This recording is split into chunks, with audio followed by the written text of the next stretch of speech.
I want to take you back to a time when America stood on the edge of destruction. The air was heavy with fear, and the nation's heartbeat trembled between freedom and slavery, unity and division.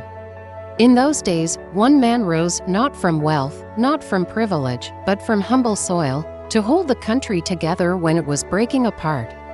His name was Abraham Lincoln, and his story isn't just about politics or war. It's about courage, conviction, and a dream larger than himself. I've often wondered what gives a man the strength to stand tall when the whole world demands he kneel. Lincoln wasn't born a hero. He wasn't groomed for greatness.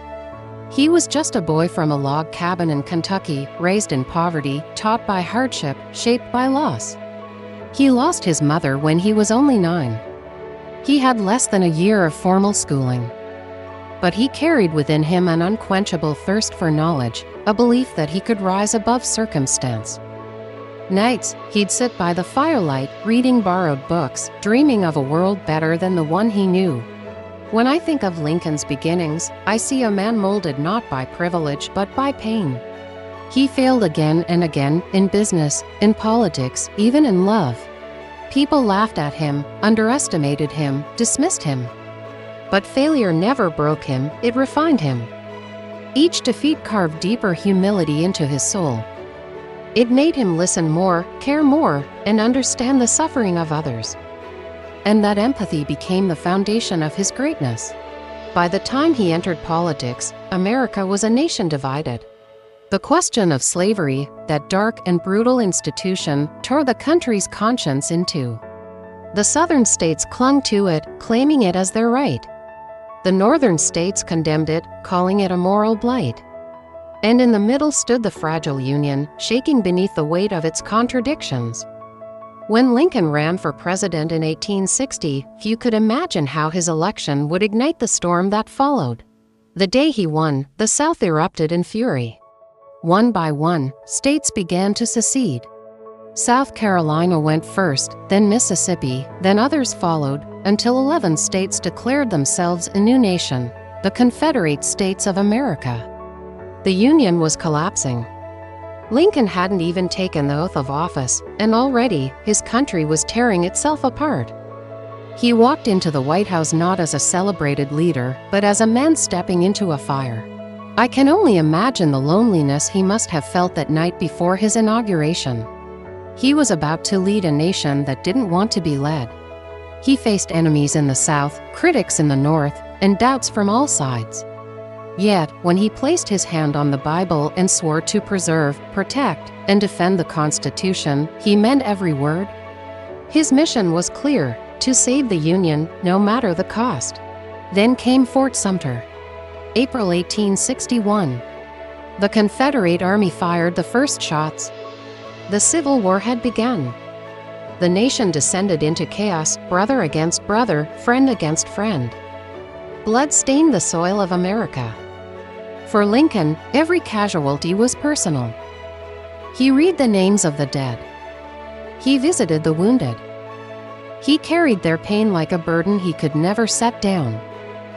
Yet, even in those darkest moments, he refused to surrender the dream of unity. But there was another war raging inside him, a moral one. Lincoln despised slavery, yet he had sworn to uphold the Constitution, which, at the time, protected it. His first duty was to preserve the Union, not to destroy slavery, or so he told himself. But deep down, he knew the truth. The nation could never be whole while it was half slave and half free. As the war dragged on, his heart wrestled with the question, could he save the Union without saving the soul of America? Every victory brought more death. Every defeat brought more doubt. Advisors urged caution. Generals disobeyed orders. Political rivals mocked him as weak and indecisive. Newspapers called him a tyrant. Still, Lincoln pressed on. He read the Bible nightly for strength. He wrote letters to grieving mothers. He walked the halls of the White House at midnight, weary but unbroken. Then came the turning point. In the summer of 1862, Lincoln drafted a document that would change history, the Emancipation Proclamation. With trembling hands, he declared that all enslaved people in the rebellious states shall be thenceforward, and forever free. But he knew the risk. If the Union lost the war, his proclamation would die with it. Yet he believed that freedom itself was worth the gamble. He once said, "If slavery is not wrong, nothing is wrong." Those words defined his soul.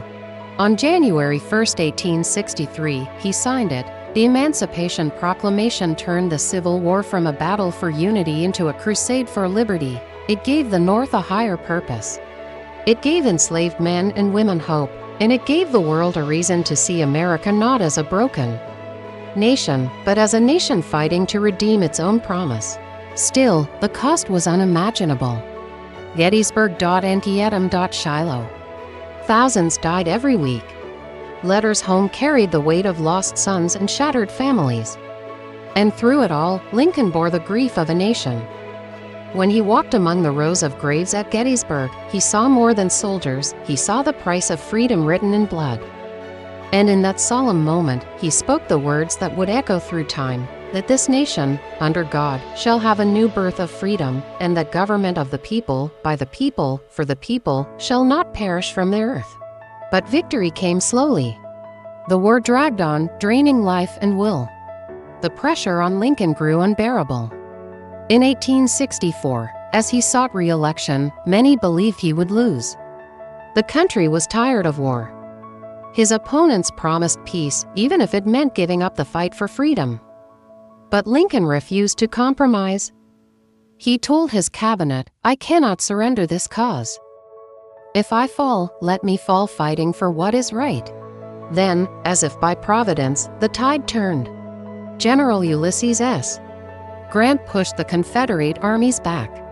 William Tecumseh Sherman marched through Georgia, breaking the rebellion's backbone. And in April 1865, General Robert E. Lee surrendered at Appomattox. The war was over. The Union had been preserved. The dream had survived. But even in victory, Lincoln's heart was heavy. He knew rebuilding would be harder than war itself. He spoke of forgiveness, not revenge. With malice toward none, with charity for all, he said, "Let us strive to finish the work we are in." But fate is cruel to great men. Just days after peace returned, Lincoln attended a play at Ford's Theater. There, under the flicker of stage lights, an assassin's bullet struck him down. The man who had carried the nation through its darkest night never saw the dawn he had fought for. The news spread like a wave of mourning. Bells tolled in every city. People wept in the streets. America had lost not just its president, but its conscience. I often think about that moment, about the silence that followed, and what his death truly meant. Lincoln gave his life not for power, not for glory, but for a principle, that every human being deserves dignity, that a nation built on liberty must stand for liberty. He believed the Union was worth saving because it stood for something eternal, the idea that freedom belongs to all, not a few. And even now, more than a century later, his story speaks to us. We live in a time when division still haunts our hearts, when voices shout louder than they listen, when people forget that unity doesn't mean uniformity. Lincoln's life reminds us that leadership is not about control, it's about compassion. It's about holding fast to what's right, even when it costs everything. He rose from nothing and gave everything. He turned pain into purpose. He transformed a divided country into a freer one. And though he was taken too soon, his legacy lives on every time we choose understanding over hatred, courage over fear, unity over division. So, as I share his story with you, I want you to remember this. The world doesn't need perfect leaders, it needs principled ones. It needs men and women who dare to stand up when it's easier to stay silent. Lincoln showed us that greatness isn't born, it's built, forged in the fires of struggle, and fueled by faith in something greater than oneself. And maybe, just maybe, that's what we need to remember today, that our own battles, no matter how small, matter in the long story of humanity. Because when we choose integrity, when we choose empathy, when we choose unity, we honor Lincoln's dream. And we keep his spirit alive.